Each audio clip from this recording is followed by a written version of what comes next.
Hello নমস্কার বন্ধুরা, কেমন আছেন সবাই? আশা করি সবাই ভালো আছেন। তো বন্ধুরা, আপনাদেরকে আমি আমার আগের ভিডিওতে বলেছিলাম যারা যারা কিবোর্ড শিখতে চান এবং আপনাদের কাছে কিবোর্ড নেই, তো মোবাইল ফোন দিয়ে শিখতে পারবেন। তো সবের থেকে প্রথম বন্ধুরা, আপনাদের ফোনে প্লে স্টোর ওপেন করে নেবেন। এখানে ওপেন করার পর এখানে সার্চ করবেন অ্যাকর্ডিয়ান পিয়ানো।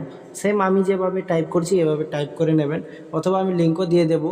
সেম এভাবে অ্যাকর্ডিয়ান পিয়ানো লিখবেন, লিখে সার্চ করে দেবেন। দেখুন, সার্চ করার পর এভাবে অ্যাপগুলো এসে যাবে।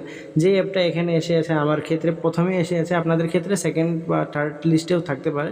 তো আপনারা দেখে নিন, সেম এই অ্যাপটি ইনস্টল করে নেবেন। আমার এখানে ইনস্টল করে, এই কারণে আমি ডাইরেক্ট ওপেন করে নিলাম।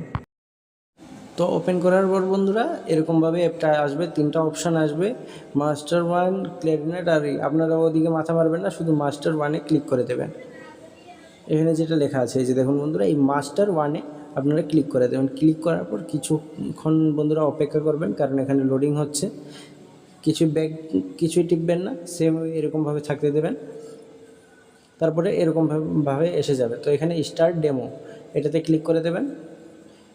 ক্লিক করার পর ওইখানে স্টপ করে দেবেন। তারপর বন্ধুরা এরকমভাবে ওপেন হয়ে যাবে। যে এইটা প্লাসের মতো যে আইকনটা, এটা দিয়ে আপনারা কিবোর্ডের হাইটটা অ্যাডজাস্ট করতে পারবেন, উপর বা নিচে করতে পারবেন। আরও যেইটি আইকন লেফট আর রাইট করছি, এটা দিয়ে আপনি কিবোর্ডটাকে লেফট সাইড বা রাইট সাইড সুইপ করতে পারবেন।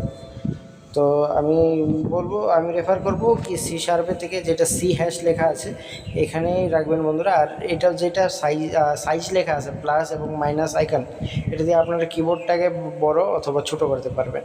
তো বন্ধুরা, এতটুকু হয়ে যাওয়ার পর আপনারা স্বরলিপিটি প্র্যাকটিস করবেন, যেমন সারেগামা পাধানিসা সানিধাপা মাগারেসা। তো আপনারা সিঙ্গেল ফিঙ্গার দিয়ে এটি প্র্যাকটিস করবেন, আপনার পয়েন্ট ফিঙ্গার দিয়ে।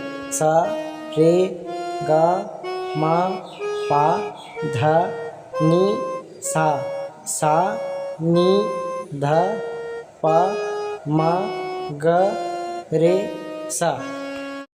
তো বন্ধুরা, যেটুকু আমি এক্সারসাইজ আপনাদেরকে দেখিয়ে দিয়েছি, সারেগামা পাধানিসা সানিধাপা মাগারেসা, এইটুকু যেভাবে আমি বাজিয়েছি সেম এইভাবে আপনারা বাজাতে চেষ্টা করবেন। আর বাজানোর সময় একটি বস্তু লক্ষ্য রাখবেন, যেন এই পাশের ওপাশের যেটি আপনি কি প্রেস করবেন ওটির বাহিরে যেন এপাশে ওপাশে কোনো কি টাচ না হয়। যেভাবে আমি বাজিয়েছি সেম ওভাবেই আপনারা বাজাবেন। আর বেশির থেকে বেশি এটি বাজিয়ে প্র্যাকটিস করবেন বন্ধুরা, কারণ এটা যেতটুকু আপনারা প্র্যাকটিস করবেন, আপনারা যখন গান নিজে উঠাবেন বা বাজাবেন, যে কোনো গান আপনারা যখন বাজাবেন, এটি বন্ধুরা বহুত আপনাদের হেল্প করবে।